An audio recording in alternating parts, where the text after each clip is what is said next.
if we don't have it down by now, it's going to be too late. Here we go.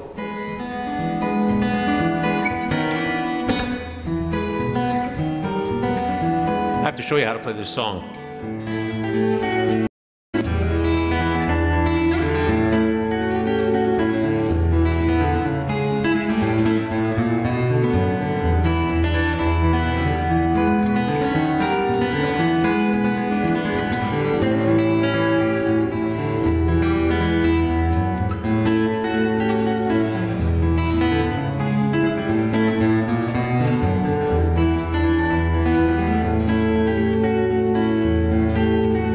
Nice hat.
All right, thank you. Thank you so much.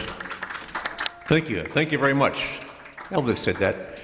Welcome to Tom's Guitar Show. I'm Tom. They call me Guitar Tom because I'm often seen with a guitar. And back when this was a call-in show, they used to call me on the phone and say, "Hey man, what's your show about?" I say, "It's about an hour. It's about guitar players, guitar playing, all things guitaristic." We also have like banjos and bass guitars and mandolins and ukuleles and things, banjolales, banjolins, all kinds of stuff, pipe organs, piccolos, whatever we can get. But today's show is all going to be frets, bass guitar, banjo, and everything. And also, this show is going to be basically devoted to female fretted instrument players. And personally, I don't really see any, difference between male and female guitarists. I've studied with a couple, and I'll probably reminisce a little bit about some of the really big highfalutin, big shot guitar players I've studied with in my many student days. And I've certainly taught quite a few. I will say the only one who agreed to come who isn't my student isn't here. And there are a couple other people who aren't here too. So we'll do a thing here. But anyway, so that's what my show is about. And if you're out there in the viewing audience and you're looking for something to do, and it's Tuesday, not the rerun on Friday night, because if it's Friday night, it's too late. But if it's Tuesday, shortly after 6, you can come down to Uptown Bill's Coffee House and be part of the audience. Okay, is that good enough, you think? Okay, all right. I'm looking for you for advice. Okay. Hey, you want to play something? Okay, this is Mia on the bass here, a bass guitar player. And we'll see about female bass players. There are quite a few of them around, by the way. And then we have Donna here, who's an old stalwart, who's a ukulele and banjo player here. So let's do a little do a little funk.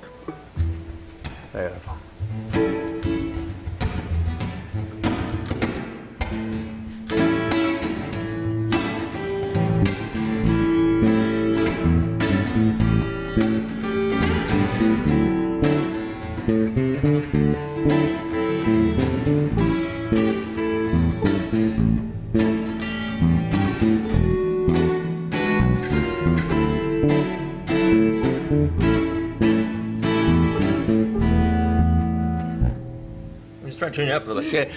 Let's do it again. Come on, ready, Donna? Yes. 2, let's go, and.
turn her down and turn down the bass. We'll turn it on cover. Yeah, no, go ahead. Lana can have that later. All right, well, that was Mia there on the bass. She's, I'm trying to put together a band for something in the summer, and we need a bass player. So here's Sarah. She's going to, here, have a microphone. Pick a mic, any mic. So Sarah's going to read here. She's not going to play guitar, right? That's a good thing. Get a microphone near there, and we'll, so you can, so I asked Sarah here to come and read about some notable female musicians over the last 500 years or so. And there have been quite a few. I know quite a bit about the subject myself, but I just thought, oh, yeah. So speaking of female bass players, huh? Tal Wickenfield, born on December 2nd, 1986. She's an Australian singer-songwriter, bassist, and guitarist who has performed alongside rock and jazz musicians, including Jeff Beck, Prince, Chick Corea, Herbie Hancock, and others. She's also been a band leader of her own eponymous bands. In her earlier work, she was backed by musicians such as Wayne Krantz, Keith Carlock, John Beasley, and Vinnie Colaiuta. In Wickenfield's current band, she sings, plays guitar and bass, and opened for The Who on the North American part of The Who Hits 50 tour in 2016. Wickenfield's single Corner Painter features Blake Mills and Benmont Tench. In 2008, Wickenfield was voted the year's most exciting new player in Bass Player magazine, Reader's Choice poll. In 2013, Wickenfield was awarded Bass Player magazine's Young Gun Award by Don Was, where she performed Chelsea Hotel by Leonard Cohen. All right. So there you go. Thank you, Sarah. There are actually quite a few female bass players out there, string bass players and bass guitar players. Tal Wickenfeld is actually pretty big time. People say, well, I never heard of her. Well, have you heard of Victor Wooten? People say no. Well, there you go. He's like really big bass player, and it's not because of anything except that she's like nobody knows, nobody cares about bass players. No, they do. Yeah, they do. They care. And I play bass too. Anyway. Another one just about female bass players is Carol Kaye, K-A-Y-E, I guess. She's been doing it for over 50 years. She was a big-time studio musician in the Wrecking Crew for many years. So a lot of those really cool bass riffs you heard in the 60s and 70s, that was her. And so you look at them, like if you watch a Smothers Brothers show or something like that, you see the band out there, and they're doing their thing, you know, playing it. And I was, as a kid, I watched that stuff, and I wondered, that doesn't look like they're playing what I'm hearing. And it was Carol Kaye like a year or so before in the studio playing it. So she was I think she's a single mother. She had like the cat's eye glasses and everything back in the day, and she had to like punch out at a certain hour to go pick up her kids at school. And she did a lot of those really cool bass parts that we're still doing today. So she was like on thousands of records. So that's Carol Kaye. She's still doing it. She's an old lady. She's in her 80s now. She's still doing it. If you want to look her up, look at YouTube. She's, you know, being interviewed and stuff. And she, you know, she was, I say, you know, she didn't seem to have any problem being the go-to bass player in the Wrecking Crew in the studio system in L.A. Nobody seemed to care about, you know, whether she was some woman or not. They just, you know, liked her work, and so she was, you know. Anyway, who's next? Not very many people here. Yeah. How about Sienna and Olivia? These younger musicians, okay. All right. I don't think we need these capos. I could use a capo. Yeah, I could use a capo with you guys. That would be fun. Let me try this. Put the music stand? Can I put it up there? Here, let me see if I can reach it. You can reach it? Yeah, okay, you do it. I wonder if this will work. I'm used to just transposing. Hey, what if you do a really good job and I'm the one who messes it up terribly? What do you think? Would that be better or worse? Or would that be, it wouldn't be good, would it? No. I know, let's all do it right. Okay. Good idea. Yeah, okay. Can you see it? Yeah. So these two have been practicing together. Apparently they go to school together in the same class. They both have little brothers who are in the same class also. So I don't know what they're, you guys are practically related. So I tell you, I'm trying to corrupt it because I really like classical guitar, I was thinking, what happens if we could just like work these two together for a long time, and they can be like one of those really great guitar duets? It's my dream. Okay, it's your life. I'm not going to live through you. I got my own thing, but just it'd be kind of really cool if you two yeah, because I like the classical guitar. Okay, okay, we're going to count. Everybody ready? Want to count? Let's count out loud. Ready? 1, 2, 3, 4.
That's nice. I like that. Yeah. It's not always easy to get two guitar players to, play the same thing. Like, how do you get two guitar players to play in unison? Get rid of one of them. Anyway, there. Okay. Yeah. Can you play just the chords for this one? Just the chords? Just the chords. Okay. Okay. Are we ready? I guess you want to start out there, Olivia? You're the one here, okay? Wait. That's flat. Play that first note again, will you? Okay, borrow that thing. If there's any one thing I can say, my personal belief is anything worth playing is worth playing in tune.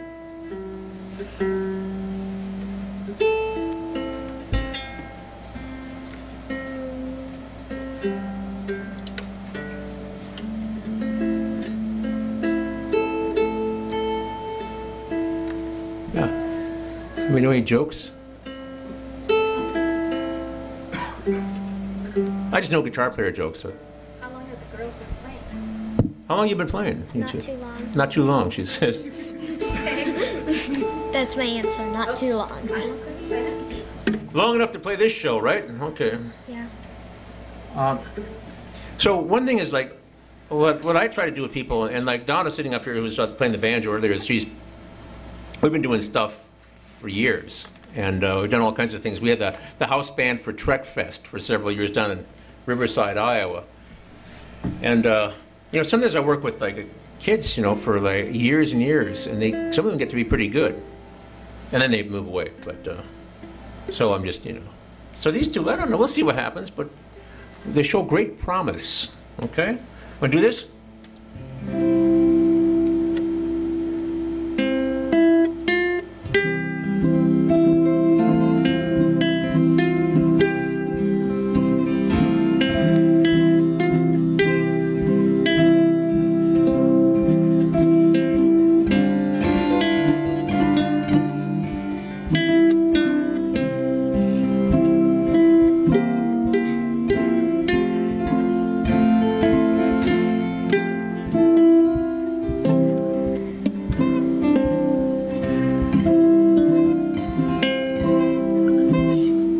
Okay, thank you. Okay.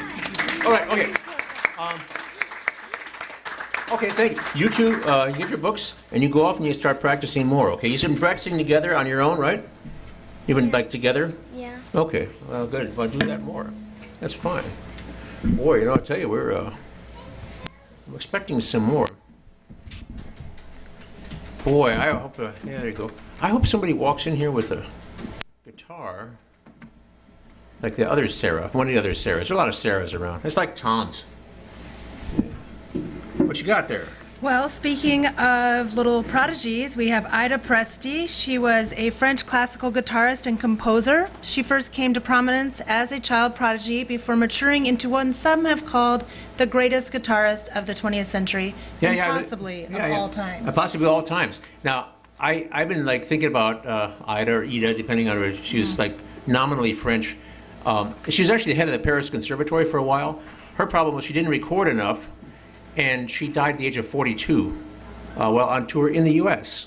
And her husband, Alexander Lagoya, who was a few years younger and always played second guitar, because she was great. Her father taught her when she was a little girl, and I talked to some of my students about finger yoga and stuff. So he would, do finger yoga on her to stretch out. So she was like really good. The other thing, she's a small person. So some people think you have to be, like big and have long fingers to play classical guitar. But she was a small person. She was like French. Her mother was Sicilian, born not, they weren't at all rich.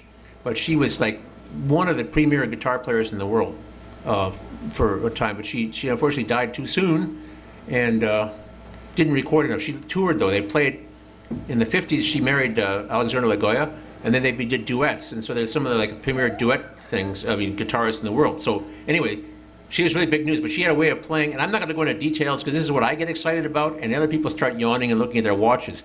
But just the way her fingers addressed the guitar, it made a bigger sound by, anyway, it's technical. Free strokes. Thank you. You'll come back soon, won't you? Okay. I think it's you guys. Come on up. And you had to remind me what I'm playing in these things, Donna. What are we playing first? Freight Train. And I'm playing what?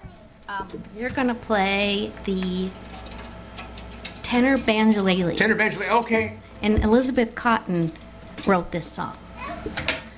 Okay. Well, I just want to say, if you don't know about Elizabeth Cotton, she's a very interesting figure. She played the guitar backwards and upside down, like this. So she played the guitar regularly, but she was left-handed, so she did what I would do with my thumb with her fingers, and played with her thumb. She was an American of African descent. She worked as she was like a pretty, hot rod guitar player as a teen, but then she got married and she had some kids and got out of the business. Let's face it, there's not a whole lot of money in the guitar business. Two guys walking down the street, one of them was a guitar player, the other guy, he didn't have any money either. But, sorry. But, anyway, so, yeah.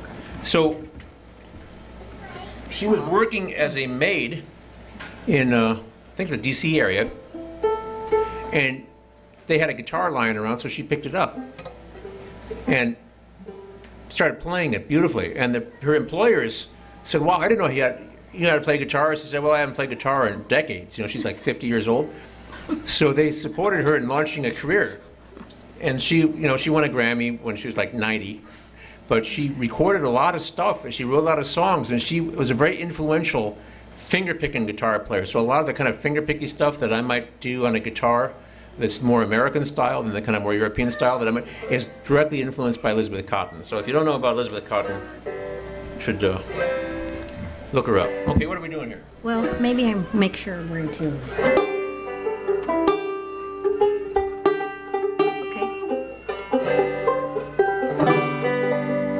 Okay, we're going to play Freight Train. Yeah, okay. I've got to transpose.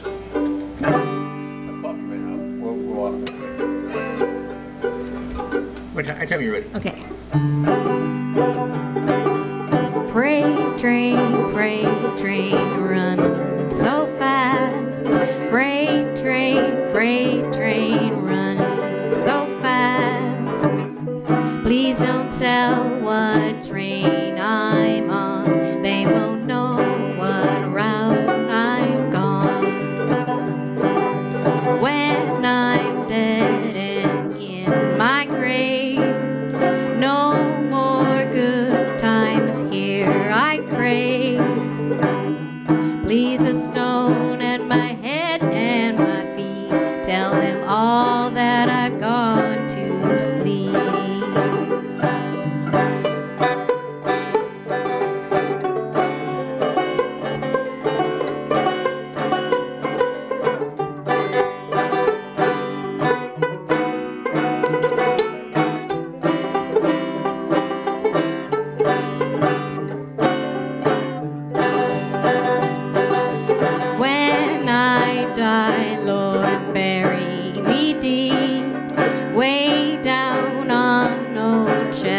Chestnut Street.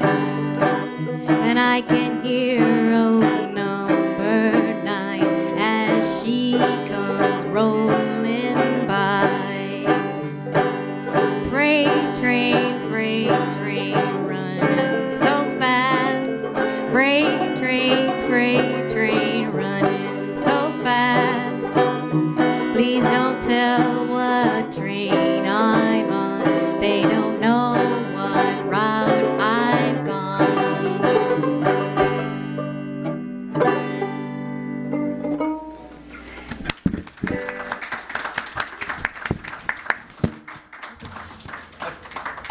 I was just getting used to this thing, and now I gotta put it back.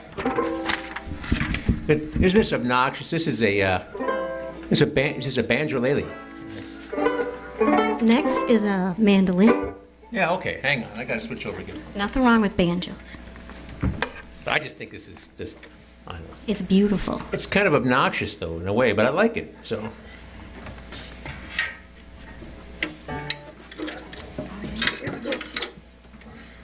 Okay. Oh, here's another song I don't really know I should have practiced. Oh, well. Yeah. A little mandolin here. To plug in for this. Oh, yeah, here's the chord down here somewhere. It's underneath my banjolele. There you go.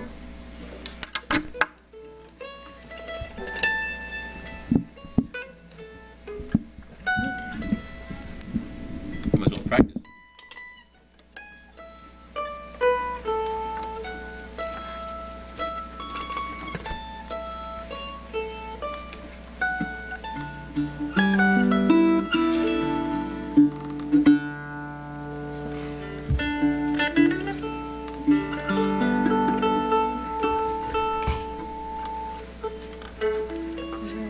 Yes.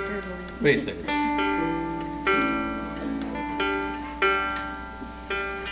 Oh, I'm not seeing There we go. Anything worth playing is worth playing in tune. Right? Okay. I was going to tell some banjo jokes about tuning, but I'm not going to. Right. Maybe later. Yeah, thanks. Okay, thank you.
Something like that. That was great.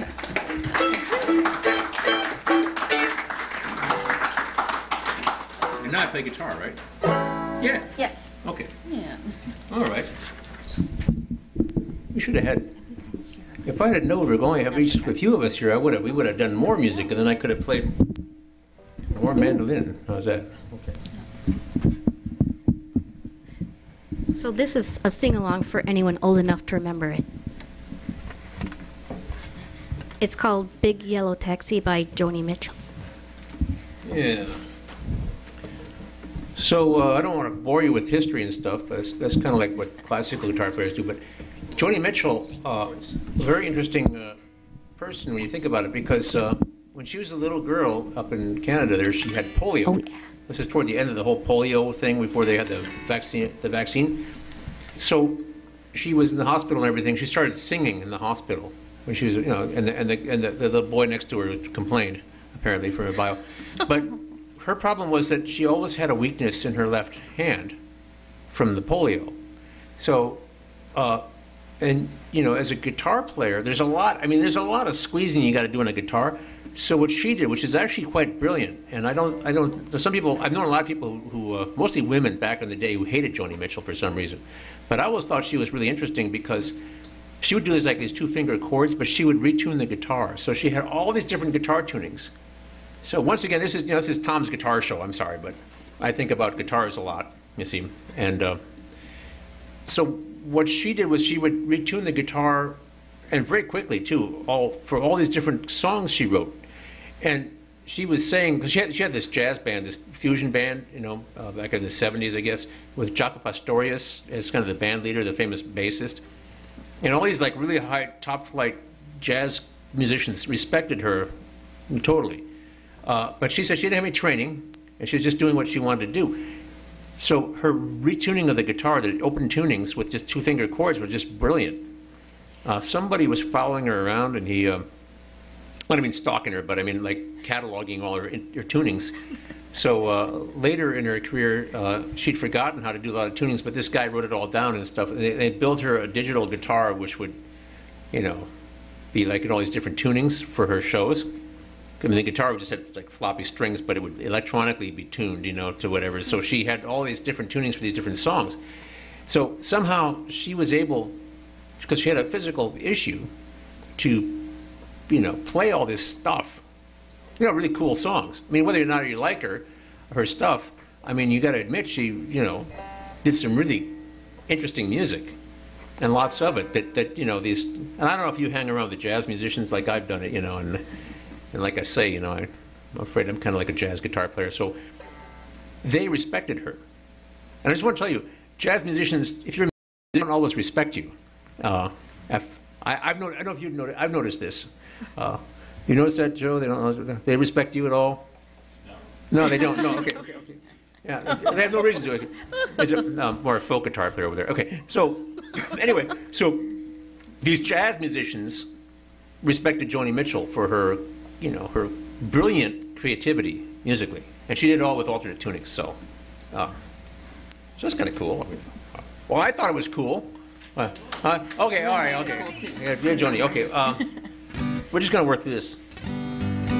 So the chorus is, don't it always seem to go that you don't know what you've got till it's gone? They pave paradise and put up a parking lot.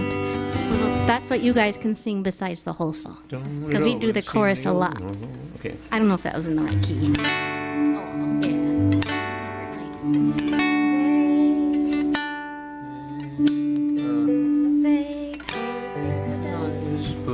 Oh, yeah. Yeah.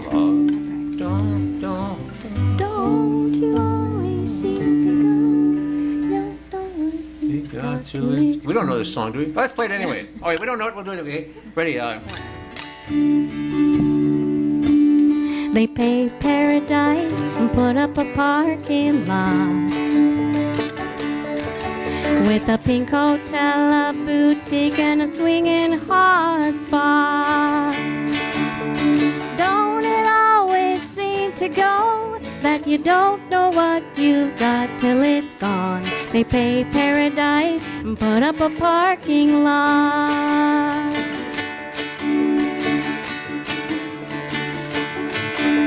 They took all the trees and put them in a tree museum. And they charged all the people $1.50 just to see 'em. Don't it always seem to go that you don't know what you've got till it's gone? They pay paradise and put up a parking lot.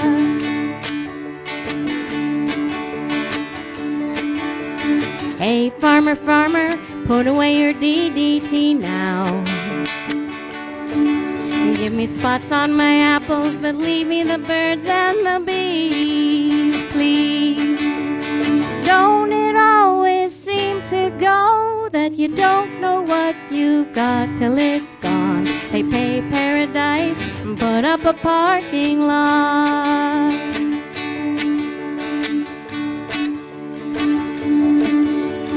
Late last night, I heard the screen door slam, and a big yellow taxi took away my old man. Don't it always seem to go that you don't know what you got till it's gone? They pay paradise and put up a parking lot. Yeah, they pay paradise and put up a parking lot. I said they pay paradise. Parking lot.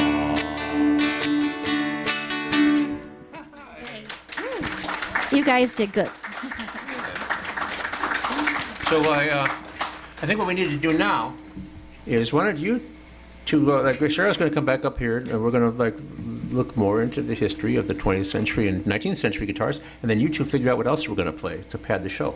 Huh? Okay. Yeah, because she's going to unplug it. Or you can leave it there, I suppose. I'll just Yeah, leave it somewhere. Okay. Yeah, so we're a couple of performers short right now. So you know, so there's a somebody I know from the hardware store who has a YouTube channel, and we were going to do Landslide. You know, like maybe we should do this again sometime.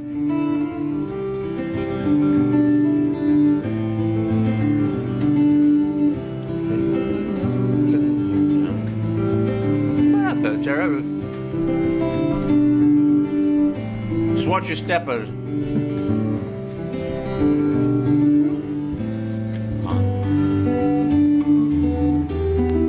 sorry, I was just playing the guitar part, the Landslide, but see, there was another Sarah was going to be there, so she was going to sing it. You see, and why am I sharing this? It's not your fault. It's okay. Well, so what? Yeah. Okay, well, speaking of Ida Presti, we have Alice Arts. I studied with her too briefly. She's an American guitarist from New York City, and she studied with Julian Bream, Yeah. Ida Presti, and Alexander Lagoya, and made her concert debut in 1969 at Wigmore Hall in London. Yeah. And what I know about her is she's probably the foremost expert on Ida Presti, or Ida Presti, I don't know. We call it Ida over here, but over in French, be Ida Presti. Okay. Anyway, I'm sorry. You want to hear about the guitar before 1850? Yeah. It was much smaller and more delicate instrument than the classical guitar known today, wrote one scholar. It was strung with 6 gut strings, which provide a delicate yet surprisingly resonant sound. It may not be too far-fetched to suggest that the physical instrument of the time reflected the prevailing conception of women: soft, quiet, delicate, unobtrusive, yet always ready to accompany or entertain with a minimum of fuss. That's true. Now, okay, so I actually have a guitar from the 1820s hanging on my wall at home, and I did a thing. In the early 19th century, see, this is what I know a lot about, okay? I can't fix your plumbing or anything like that, but I know something. So I have a guitar from that era. I have never gotten the natural gut strings. I use vegan strings. But nylon, they're cheaper. Anyway, and easier to keep in tune. Anyway, but so a lot of the thing was in the early 19th century, the guitars we know with 6 strings, not this guitar, this is later, it's a Gibson. But what we now call a classical guitar didn't really emerge until around 1800, give or take. Before that, there were other kinds of guitars, and the lute was a big thing and stuff. And the piano, as we know it, was different. You know, the modern piano, the modern guitar. So, anyway, a lot of the guitar music was written for young women, like teenage girls at home, to play in the parlor. Playing guitar in public was a kind of a professional thing that a lady wouldn't do. A young lady would be strictly at home. Like being a professional would be like having a trade. And there were certainly women guitarists, playing professionally, but they were kind of low class. You know what I mean? Gypsies playing in bars and stuff like that. So a lot of the music written in the early 19th century, which I used to teach classical guitar now, all these little pieces written by these Italians, it was written, most of it was written for girls. The boys were playing guitar too, maybe in lesser numbers, but it was considered a little bit, Dainty? dare I say sissy? No, I didn't say that. But, Dainty? Dainty, a little too dainty. Boys should play horns and things you bow, and should be ready for military conquest, which I'm not in favor of, Line them up and shoot them down, back in the old days, Napoleon. So it was considered a little bit too sensitive. And the piano was also mostly, for girls. And the boys, were, you play a horn, So they were, anyway, things changed throughout the 19th century. And there's another guitar player, I think this one here, and I don't know if I probably want to pronounce her name. This is a very interesting person. I had to look this up, because I went to a lecture many years ago, and one of the real leading guitarists of the 19th century in the U.S. was her. Madame Dolores Navarras de Goni. That's it. All right. Yeah. She was one of the most prominent and talented guitarists of her time. Her performances were widely popular throughout the Americas between 1841 and 1892. Madame de Goni's first husband was also a guitarist, but in 1845 she married George Knoop.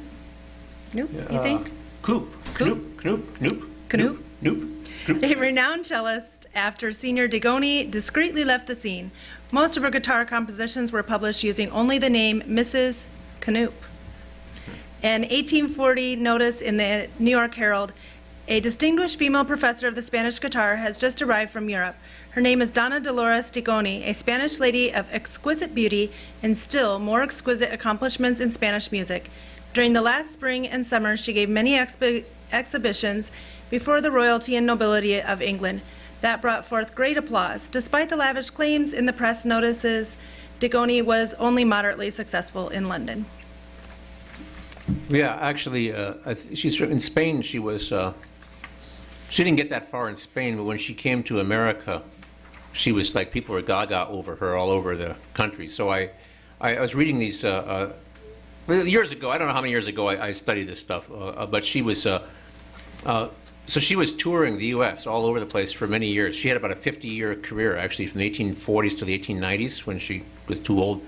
And I was reading all these rave reviews from newspapers of the 19th century about her. So the guitar caught on like wildfire in the U.S. in the 1840s. And she was a large part of it. So she would, they didn't have, radio or TV or internets. They had magazines because pulp paper was made. They had a new way of making paper, so it was cheap, so they had magazines.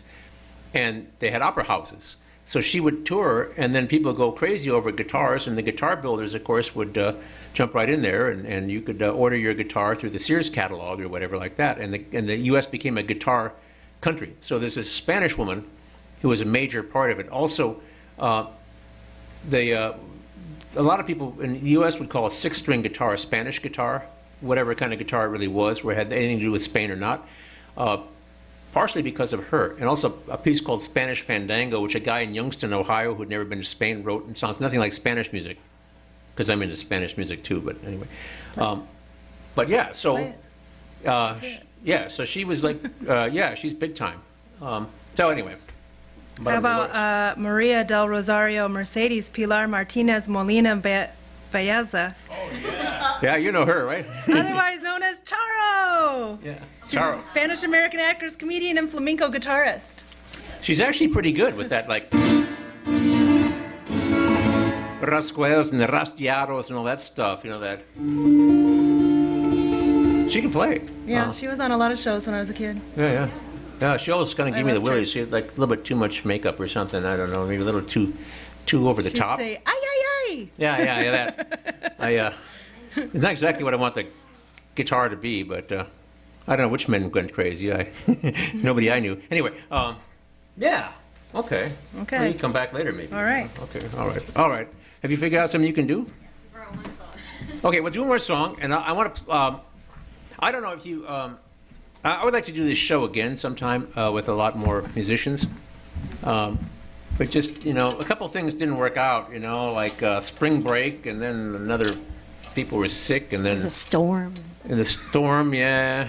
And there's also Amy, who's a college student, who's one of my students, who's actually turning into a pretty good singer and guitar player.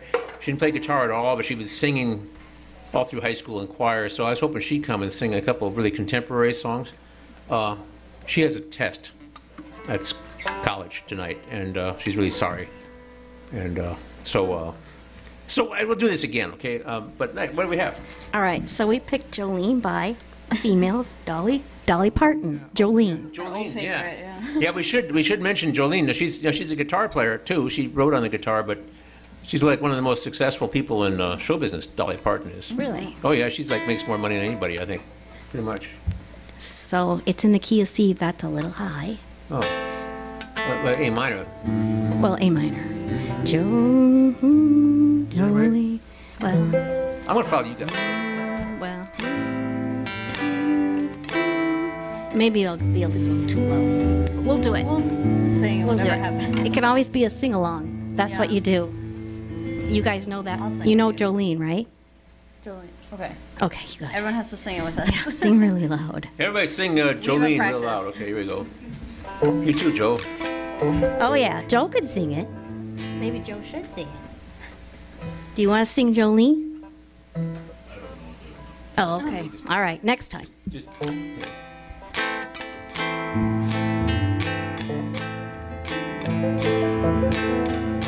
Jolene, Jolene, Jolene, Jolene. I'm begging of you, please don't take my man. Jolene, Jolene, Jolene, Jolene. Please don't take him just because you can. Your beauty is beyond compare. Filmed locks of auburn hair with ivory skin and eyes of emerald green. Your smile is like a breath of spring. Your voice is like a summer rain. And I cannot compete with you, Jolene.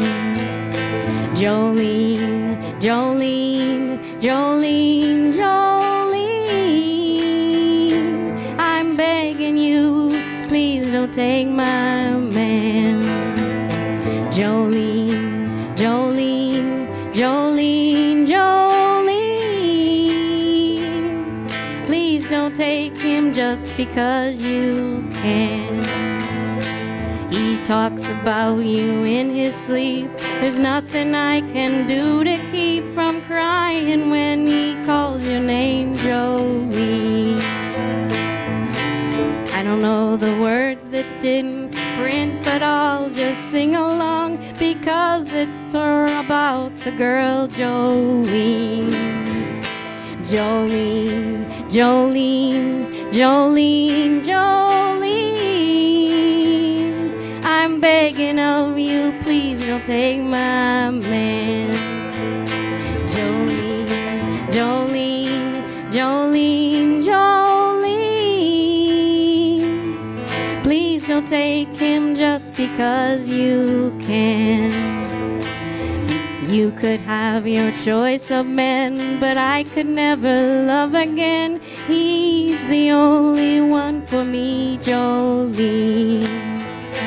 I had to have this talk with you. My happiness depends on you. Whatever you decide to do, Jolene. Jolene, Jolene, Jolene, Jolene. I'm begging of you, please don't take my man. Jolene, Jolene, Jolene, Jolene.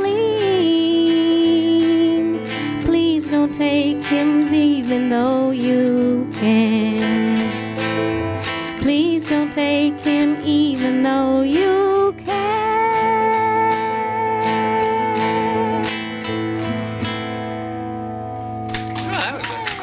There we go. We're, I guess it wouldn't be complete without Dolly Parton, who is... Statistically, she is one of the most successful people in show business throughout history. So, yeah, she has Dollywood. Anyway. She gave books to Iowa. She gave books to Iowa? Yeah, for the poor kids in Iowa. They don't have books at their school, and she gave them books. Yeah. Well, she does a lot of charitable stuff, so. She just gave away her 1 millionth book. Oh, her 1 millionth book. She gave away her 1 millionth book. That's good. That's good. She comes from a humble beginning, very humble, up in the. She's a hillbilly, isn't she? Yeah. So anyway, I got this thing. Like, I don't really want guitar players to be like too done up and fancy. Can you tell? I mean, like, but she really is. Yeah, she's good. Maybe that's part of her success is that she was, because she started out with Porter Wagner and was Porter Wagner and Dolly Parton on TV. I'm raised to see that sometimes on TV. Yeah, the Porter Wagner was had his hair all slicked back, and he wore a really fancy sequined suit in some sort of bright color. I'm assuming we had a black and white TV, so, and she wrote that "I Will Always Love You" song about him. Not that she was in love with him necessarily, but he gave her start. There's something about the sequin suit. It was a little too much for me when I was a kid. But,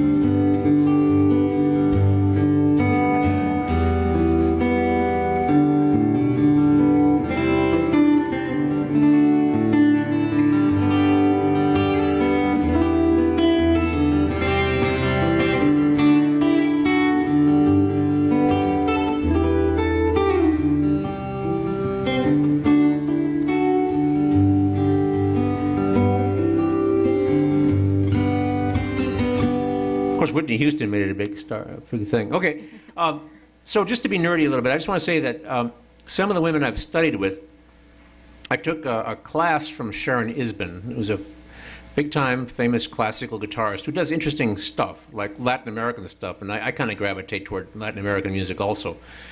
I think she's from Minnesota, and she's really good. I went to some of her concerts. I went to a party with her. I hung around with the. I was standing around the kitchen with her, and I talked to her a little bit. I didn't probe any of her, personal issues or anything like that. And actually, there was some wild-eyed guy, some composer, who wanted her to record some of his compositions, and she was trying to pawn him off on me.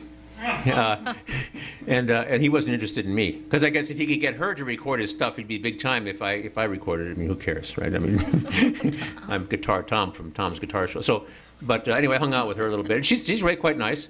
The thing about her, she plays really well, and I could go into technical things. One thing is when she's playing, she always wears like satin pants, which is kind of hard to keep the guitar slipping off. I think she uses chamois cloth.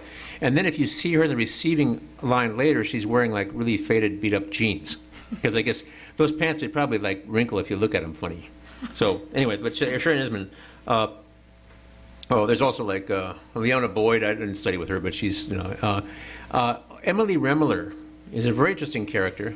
Her. Yeah, she really good jazz guitar player. I took a clinic or like a master class from her, and that's jazz guitar. And as I said, I don't want anybody to think I'm a jazz guitar player because I'll stop getting paid. But yeah, I'm sorry, but it's like that's the way it is. But and I know too many chords already. So, but she explained things in her clinic that were really actually very interesting.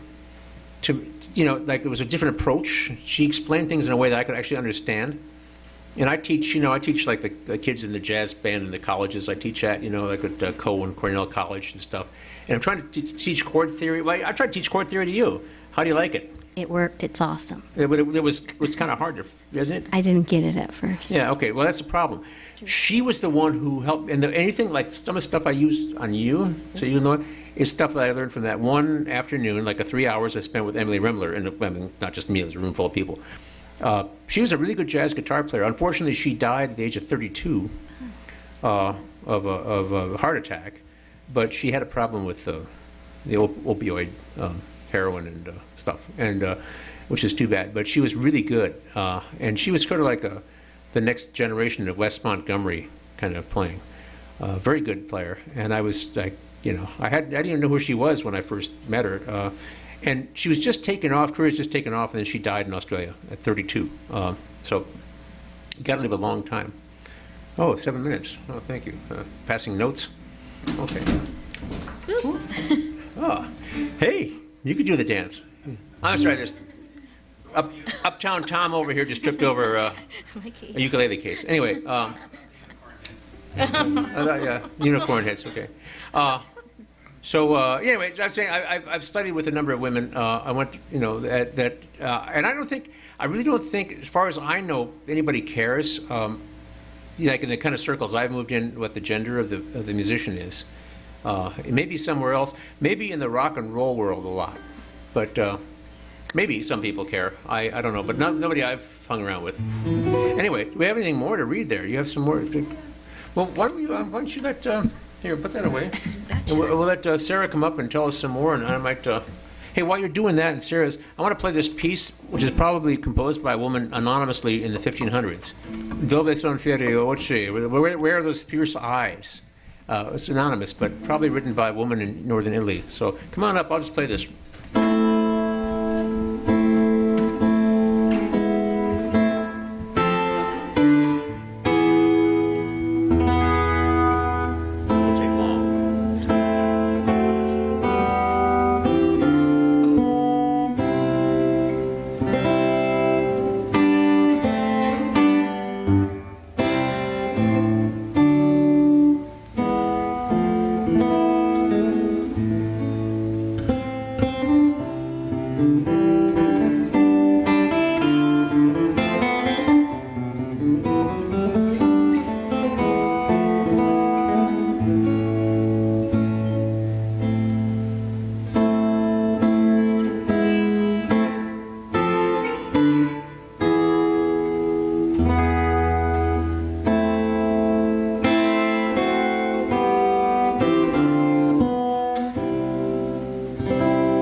People ask me if I know any oldies.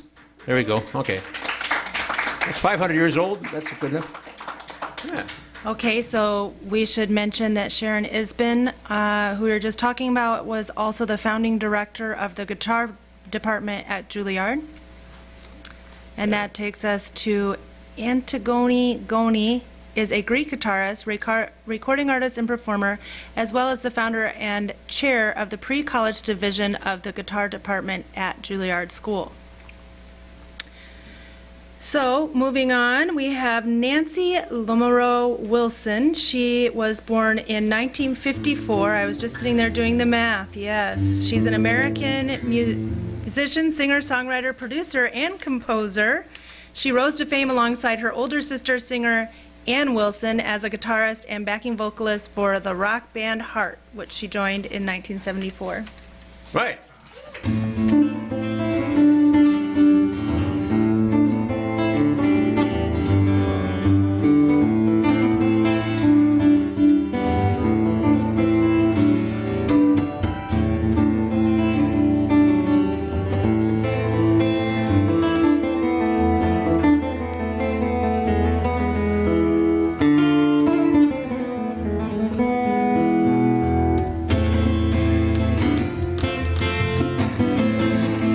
Anybody remember that one?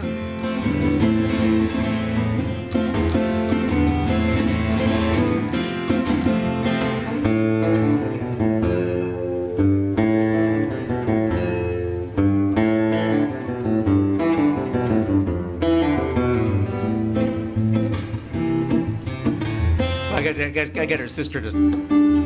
Oh, little kids keep coming away in no time. I'm sorry, I don't. I haven't done that in a long time. I used to, yeah, anyway. Yeah. There's some women lady rockers, legends. Yeah. Well, I mean, this is just what I put together a list here, and I want to thank Sarah for reading for us here. There are a lot of other. I kind of gravitate more to the classical and the jazz guitar players and so forth. But there certainly are a lot of women who've done a lot. There's also, there's like a whole thing about the parlor, the not being a professional, and being an amateur is not necessarily an insult. But there are a lot of people who played on their parlors and their porches. There are a lot of homemade. So I'm sorry, I did a whole long thing about this for the Iowa Humanities Board. I did this thing. I was trying to do songs like the 1840s and beyond, parlor music. Because we didn't have radios and there were no record players or no fancy smartphones. So you could get music in magazines, it's published in magazines, and people would learn how to read this music, and then they would get guitars from the Sears catalog or whatever, and then they would play at home, and a lot of these players were women, and a lot of music teachers traditionally have been women throughout time. It's the professional thing is more male dominated, but you can't forget about the women and all they've contributed. So it's an interesting subject to me anyway. I don't know if anybody cares, but I do. And I don't care about the politics of it so much. It's just the contributions that people make, and I don't care if my doctor, lawyer, arresting officer is a woman. It's just what it is. It is. So I hang around with women all the time. There are a lot of them around, and a lot of them play music, and some of them play music really well, including the best. Last thing I'm going to say before I sign off is the best. When I was in the All City Symphony, when I was a kid, I was a string bass player. The best bass player we had was this girl. She was really short. She didn't have much of a chin, but she was the best. Now, string bass, you have to stand next to it. The whole step between like E and F sharp on a string bass is that big. She was the best bass player. She was short. My stand partner was like 6'4", but we weren't anywhere near first chair. She was the best because she was bass. Anyway, I'll see you later. Now actually, I have two women on my show downstairs next week called the Cat Calls. I don't think about them. They emailed me. They're coming through town, and they want to be on Tom's Guitar Show next Tuesday. But I'll be in the studio, so tune in or come by the studio, 6 o'clock.